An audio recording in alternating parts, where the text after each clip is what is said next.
Sunrox lamp emergency light. Paano nga ba ito umiilaw? So panoorin nyo po ang video hanggang sa dulo para malaman.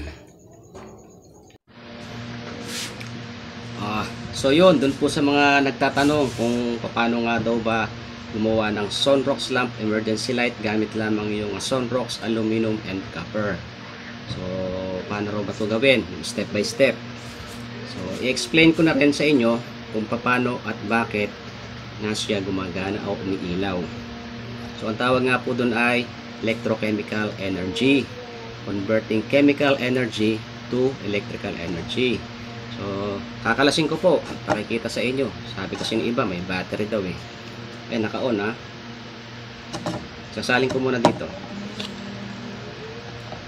Yan. So nangi-scam daw ako. So, hindi po totoo yun. Ito po ay base sa science. Ayan. So, alisin ko po itong ilaw. USB lamp, 5 volts, 1 watt. Tapos, disconnect. Ayan. Mamaya ko na po itong i-explain. Umpisa muna tayo dito. Sa ating electrode. Sa ating electrode, mayroong aluminum and copper. So, yung aluminum, yung negative, yung copper, yung positive. So, dito nangyayari yung redox reaction o yung reduction and oxidation. So, ibabalik ko to. Ayan. Nilagyan. So, kapag ito ay nilagyan natin ng Sunrox, yung Sunrox po kasi ay chlorine.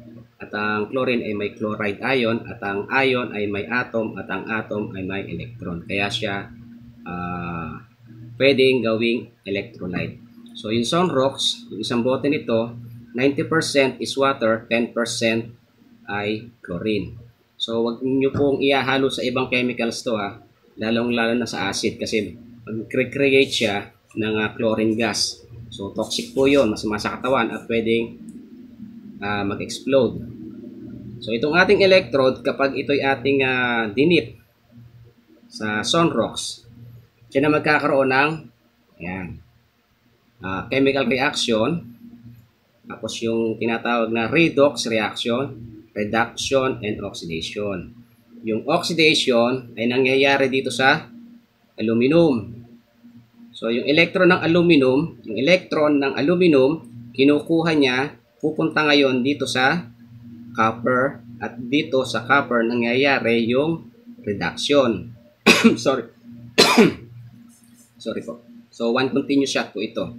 Kaya yung electron flows from negative to positive.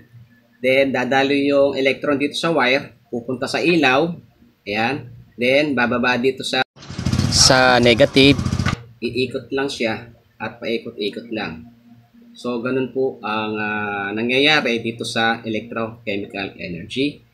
Converting chemical energy into electrical energy. So dito po, ayan, nakita nyo, nilagyan ko siya ng tornilyo, stainless. So tig-isa, then may wire. So kaya stainless ang nilagay ko kasi para hindi kalawangin kasi corrosive po ang chlorine. Kahit yung salt water, corrosive po siya.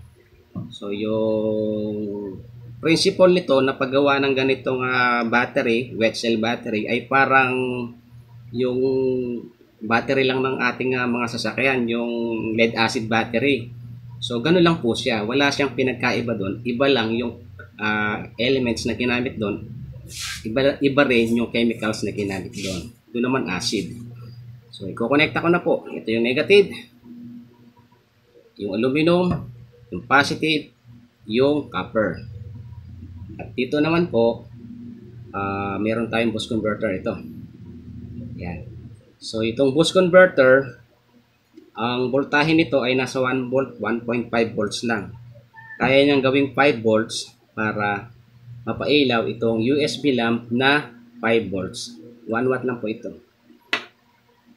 Makikita nyo naman po dyan na mayroong input na negative, positive. So, dito lang i-connecta yung negative, yung aluminum. Yan. Dito sa input ng negative ng boost converter. Yan. So, i-splice ko lang. Then, ito namang positive, yung copper, ito sa may switch. Yan, dalaway terminal dyan. So, i-connect ko lang sa isa. Tapos, itong kabilang terminal, lalagyan mo ng wire, pupunta naman sa input positive ng boost converter. Connect ko lang ito. Yan. So, yan, umilaw yung red. Yan. Paglayuin ko lang para hindi mag-short. So, ang dami po kasi nagsasabi, hindi raw totoo. Fake daw, scam daw. So, matagal na po ito, 1900s pa. Panahon pa po ito nila Michael Faraday at Volta, yung ating founding father of electricity. So, sila po yung mga unang nakatuklas ng electrochemical energy. So, yan. So, tatagal po ito ng 2 weeks. Kung maganda yung iyong connection, wala agad corrosion, kaya stainless yung ginamit ko. Yan. Tapos, kung yung copper at yung aluminum mo ay manipis, so mas mabilis siyang mauubos dahil nga sa corrosion. Kaya ang nilagay ko dito, medyo makapal na aluminum. Kasi yung aluminum yung unang-unang nalulusaw. Dahil nga po yun sa redox reaction. Dahil nga kinukuha niya yung electrons sa aluminum.